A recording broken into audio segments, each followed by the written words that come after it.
Hi friends, ఈరోజు మన దగ్గరకు వచ్చింది వివో T1.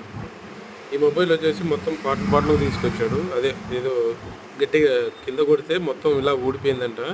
అందులో డిస్ప్లే అయితే మాత్రం బాగా బ్రోకెన్ అయిపోయింది, అది పగిలిపోయింది. కానీ నాకు ఐడియా ఏంటంటే పైన గ్లాస్ పగలే, లోపల ఎలా పగిలిందో తెలియదు.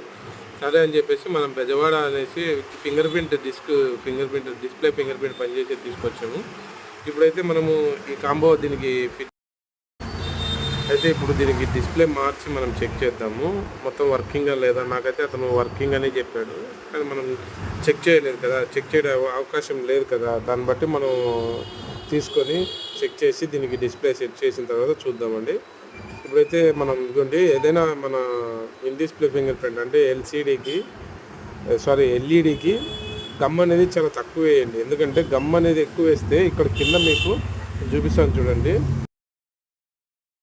ఇక్కడ కింద మీకు చూసారంటే గమ్ము ఎంత తక్కువ వేయాలని అది కదా. ఎందుకంటే ఇక్కడ సెన్సార్ ఉంటుంది. ఇంకోటి ఇక్కడ మనం వేసిన తర్వాత చూడండి, కనీసం గమ్ వేసినట్టు కనపడదు. క్లీన్ ఫిట్టింగ్ వస్తుంది, నీట్గా ఫిట్టింగ్ ఉంటుంది. బట్ ఫిట్టింగ్ ఎంతమందికి బాగా నచ్చిందో లైక్ చేసి షేర్ చేసి కింద కామెంట్స్లో చెప్పండి. ఫిట్టింగ్ బాగుందా బాగాలేదా. ఇంకోటి, ఫింగర్ ప్రింట్ వర్క్ చేస్తుందా లేదా అని ట్రై చేశాను. ఫస్ట్ టైం వర్క్ చేయలేదు, టెన్షన్ అయిపోయాను. తర్వాత హ్యాండ్లోకి తీసుకొని లాక్ ఓపెన్ చేస్తే 100%గా సక్సెస్ అయింది. ఇప్పుడు సక్సెస్ అయిన తర్వాత మనకేమో హ్యాపీ అనిపిస్తుంది. ఎందుకంటే నాకైతే షాక్ అయినాను, ఫస్ట్ పని చేయలేదు కాబట్టి. ఓకే ఫ్రెండ్స్, ఇలాంటి ప్రాబ్లమ్స్ ఏమన్నా ఉంటే 100% డిస్ప్లే ఫింగర్ ప్రింట్ పనిచేసేటట్టు లేదు. లైక్ చేయండి, షేర్ చేయండి, సబ్స్క్రైబ్ చేయండి please. Thank you for watching.